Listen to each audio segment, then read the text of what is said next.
আমি বাংলাদেশ পুলিশের একজন কর্মকর্তা এসআই মাসুদ রানা। আমি আপনাদের কাছে কিছু তথ্য তুলে ধরতে চাই, যেটা বাংলাদেশের মানুষ অনেক দিন ধরেই জানে না, বা তারা এই প্রশ্নের উত্তর খুঁজছে অনেক বছর ধরে, কিন্তু কোনো উত্তর খুঁজে পায়নি। আজকে যাকে সেনাবাহিনী থেকে অব্যাহতি দেওয়া হলো, মেজর জেনারেল জিয়াউল হাসান, যিনি এনটিএমসির প্রধান ছিলেন এবং তিনি র্যাবের অতিরিক্ত পরিচালক ছিলেন। অতিরিক্ত পরিচালক অপারেশন। তিনি মেজর থাকতেই র্যাবে ছিলেন এবং বাংলাদেশে যত গুম খুন হয়েছে, বিএনপি সহ অন্যান্য যারা অ্যাক্টিভিস্ট, সেই গুম খুনের সাথে জড়িত এই জিয়াউল হাসান। অনেক নেতাদেরকেই র্যাবের কালো গাড়িতে করে সিভিলে ধরে আনা হতো, এনে র্যাব ওয়ানের গোপন আস্তানায় তাদেরকে আটক রাখা হতো। এরপর তাদেরকে সময় মতো অজ্ঞাত স্থানে নিয়ে তাদেরকে হত্যা করা হতো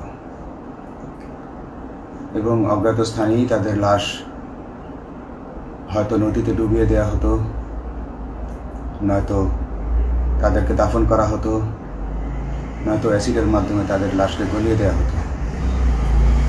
আমি 2014 অক্টোবর থেকে 2017 ডিসেম্বর পর্যন্ত র্যাব সদর দপ্তরে কর্মরত ছিলাম।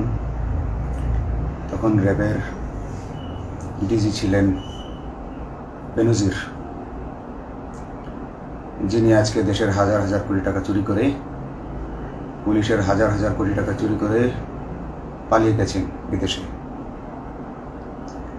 তো আমি দেখেছি অনেক মানুষকে কিভাবে অন্যায়ভাবে গ্রেফতার করে নিয়ে গুম করে রাখা হতো। আমি রিসেপশনে ডিউটি করতাম।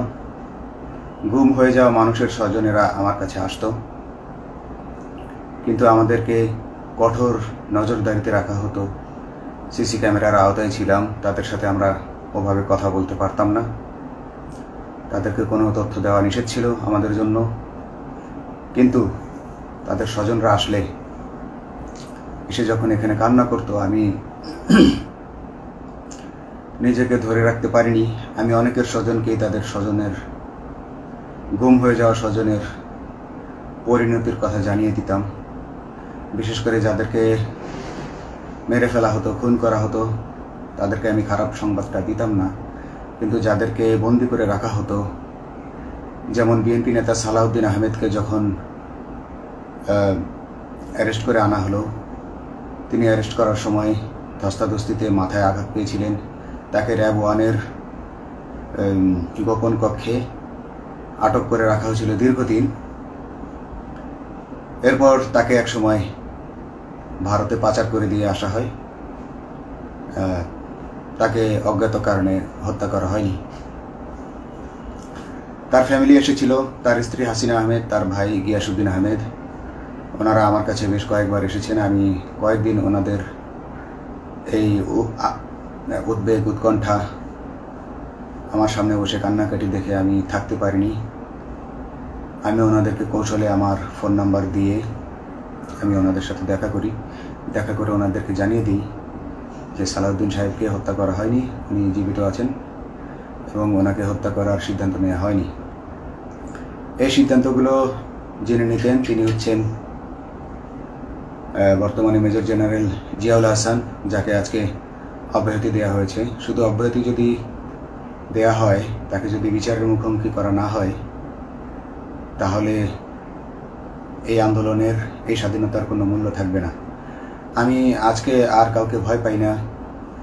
আমি আজকে বিশ্বাস করি যে আজকে আমাকে এই সত্য বলার জন্য কেউ গুম করে দিতে পারবে না, এই সত্য বলার জন্য কেউ আমাকে অ্যারেস্ট করবে না। সেই কারণে আমি বুকে সাহস নিয়ে আজকে কথাগুলো বলছি। আপনারা যারা বিএনপি নেতা ইলিয়াস আলীর অপেক্ষায় আছেন, তাদের জন্য দুঃখজনক সংবাদ। তাকে অনেক আগেই হত্যা করা হয়েছে। তাকে পতেঙ্গা সমুদ্র সৈকত দিয়ে কড়া পাহারায় সাগরের মাঝখানে নিয়ে স্পিডবোটের মাধ্যমে মুখে পলিথিন পেঁচিয়ে হত্যা করে, তার পেট ছুরি দিয়ে ছিদ্র করে, তাকে পাথর দিয়ে বেঁধে সাগরে ডুবিয়ে দেওয়া হয়েছে। শুধু ইলিয়াস আলী নয়, অনেক নেতার সন্ধান যারা আজও পাননি। কিছু মানুষ তো ঘর থেকে উদ্ধার হয়েছে, কিন্তু যাদেরকে আপনারা পাননি তাদের সবার এই করুণ পরিণতি হয়েছে।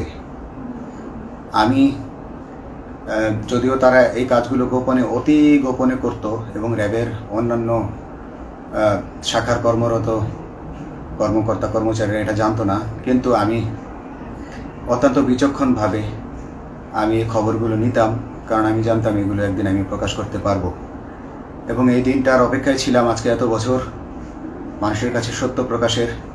বাংলাদেশের মানুষ জানুক যে কারা খুনি, কারা এত মানুষকে গুম খুন করেছে, এই দেশ থেকে এই দেশে ত্রাসের রাজত্ব কায়েম করেছে।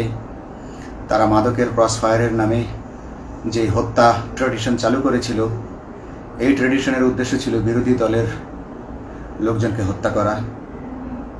কারণ পুলিশ এবং সেনাবাহিনীর অনেকেই মানুষ হত্যা করতে ভয় পেত, তারা এটাতে অভ্যস্ত ছিল না। অনেকেই অনেক সাহসী, কিন্তু একটা মানুষকে হত্যা করার পর তারা আর ঘুমাতে পারতো না, তাই তারা এসব কাজ করতো না। কিন্তু খুনে হাসিনা কিছু মানুষকে এভাবে হত্যা করতে করতে পুরস্কৃত করার মাধ্যমে হত্যা করতে অভ্যস্ত করে ফেলে। তারাই এই গ্রেফতারকৃত এই গুমকৃত মানুষদেরকে গুলি করে হত্যা করত।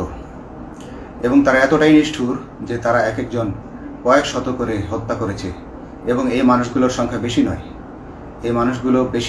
কারণ সবাই লাশ দেখতে পারে না। একটা মানুষকে খুন করার পর লাশের যে ছটফটানি এবং মাথায় গুলি করার পর মাথার যে বিকৃত অবস্থা, এই জিনিসগুলো আমাদের অনেকেই আমরা সহ্য করতে পারি না। তাই আমাদের মধ্য থেকে কিছু হায়নাকে বেছে নিয়ে তারা একটা টিম গঠন করে। তাদেরকে র্যাব সদর দপ্তরে বেনজির আহমেদ প্রতি মাসে পুরস্কার দিতে ডাকতেন এবং প্রত্যেকটা র্যাবের বিভিন্ন শাখায় এরকম দু একজন রাক্ষস ছিল যারা মানুষকে শ্যুট করত, গুলি করত, হত্যা করত এবং গুম করত। তারা এখনও আছে। তাদেরকে আমি নতুন সরকারের কাছে দাবি জানাবো, তাদেরকে বের করতে হবে, তাদেরকে বিচারের আওতায় আনতে হবে। না হলে এত শহীদের বিনিময়ে যে ফ্যাসিবাদ থেকে, যে স্বৈরশাসন, যে খুনি হাসিনার হাত থেকে আমরা মুক্তি পেয়েছি, সে মুক্তির প্রকৃত মূল্য আমরা পাবো না।